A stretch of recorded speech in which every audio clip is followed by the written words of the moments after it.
अयोध्या जनपद के बहुचर्चित विकासखंड हैरिंगटनगंज ब्लॉक मुख्यालय से फसल के अवशेष न जलाने के संबंध में आज जन जागरूकता प्रचार वाहन को हरी झंडी दिखाकर रवाना करते हुए खंड विकास अधिकारी अनीशमणि पांडे, ब्लॉक प्रमुख अंकुर सेन व कृषि सहायक विकास अधिकारी उमाशंकर यादव रहे उपस्थित। जहां पर जानकारी देते हुए कृषि विभाग के अधिकारी उमाशंकर यादव ने बताया कि प्रचार वाहन का उद्देश्य है कि फसल अवशेष के प्रबंधन के तरीकों को अपनाकर किसान भाई अधिक से अधिक लाभ प्राप्त कर सकें। इसके लिए कंबाइन हार्वेस्टर में सुपर मैनेजमेंट सिस्टम लगा होना चाहिए। डीकंपोजर का प्रयोग करके भी फसल अवशेष प्रबंधन किया जा सकता है। ठीक है,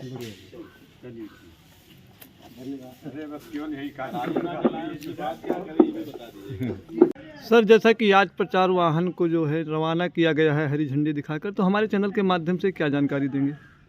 आपके चैनल के माध्यम से हम ये जानकारी देना चाहते हैं कि हमारा कृषि विभाग के द्वारा आज जो फसल अवशेष प्रबंधन का वाहन ये गांव-गांव में जा कर के किसानों को जागरूक करेगा कि जो धान की कटाई के बाद फसल अवशेष को खेतों में जला देते हैं, उसको जलाने के बजाय डीकंपोजर का प्रयोग करके, मल्चर का प्रयोग करके, सुपर सीडर का प्रयोग करके, हैप्पी सीडर का प्रयोग करके फसल अवशेष को सड़ा करके खेत में जीवांश कार्बन की मात्रा को बढ़ाएं और अपनी पैदावार को बढ़ा करके आमदनी को दुगनी करें। ये प्रचार वाहन गांव-गांव में जाएगा और किसानों को जागरूक करेगा कि फसल अवशेष प्रबंधन कैसे किया जाता है, और यदि कोई किसान फसल अवशेष को जलाता है तो उसके लिए माननीय हरित प्राधिकरण नई दिल्ली के निर्देशानुसार किसानों को दंडित भी किया जाता है।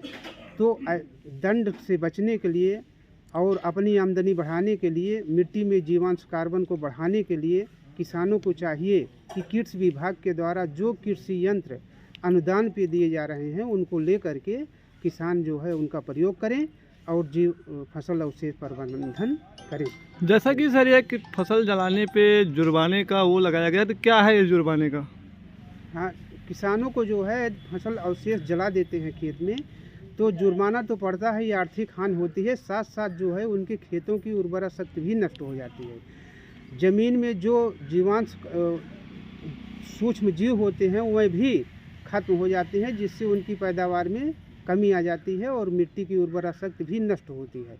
तो इसमें है कि यदि किसान जो है जलाते हैं तो 2500 रुपये उनको जुर्माना पड़ता है और वो जुर्माना भरना पड़ता है। उस जुर्माने से बचने के लिए किसानों को जलाने के बजाय उसके प्रबंधन पे ध्यान देना चाहिए और उसको सड़ा करके जो है खाद बना लेनी चाहिए। कृषि विभाग अधिकारी उमाशंकर यादव ने बताया कि किसान भाई यदि पराली गौशाला को दान देता है तो उसे खेती के लिए 1 ट्रॉली गोबर से बनी खाद मुफ्त दी जाएगी। सर, जैसा कि सुनने में आया है कि यदि किसान अपनी पराली न जलाने के लिए अगर उसकी सूचना विकास खंड पर देते हैं तो क्या कोई सिस्टम ऐसा आया है? हाँ, पराली प्रबंधन के लिए जो है एक व्यवस्था ये लागू है कि यदि कोई किसान 2 ट्राली पराली को गौशाला में पहुंचाता है तो वहां से 1 ट्राली गोबर की खाद ला करके अपने खेतों में डाल सकता है। ये जो है व्यवस्था है कि वो अपने जो पराली जलाने के बजाय गौशाला में पहुंचा दे और गौशाला से गोबर की खाद ला करके अपने खेतों में डाल करके उर्वरा शक्ति बढ़ाए और अपनी पैदावार बढ़ाए। कृषि यंत्र पर कृषि विभाग द्वारा अनुदान भी दिया जाता है। किसान भाई इन कृषि यंत्रों का प्रयोग करके फसल अवशेष प्रबंधन कर सकते हैं, जिससे मिट्टी में जीवांश कार्बन की मात्रा में वृद्धि होती है और पैदावार में बढ़ोतरी होती है। जहां पर ब्लॉक मुख्यालय व कृषि विभाग के अन्य कर्मचारी भी रहे मौजूद। अयोध्या से ब्यूरो रिपोर्ट, राष्ट्र सर्च न्यूज़ दिल्ली, देश की आवाज़। ऐसे ही अपने क्षेत्र व अपने आसपास की खबरों, देश दुनिया की ताज़ा तरीन सभी खबरों को देखने के लिए देखते रहिए राष्ट्र सर्च न्यूज़ चैनल। खबरों की लेटेस्ट अपडेट पाने के लिए हमारे चैनल को लाइक व सब्सक्राइब करना ना भूलें और कमेंट के द्वारा खबर के प्रति अपनी राय जरूर दें।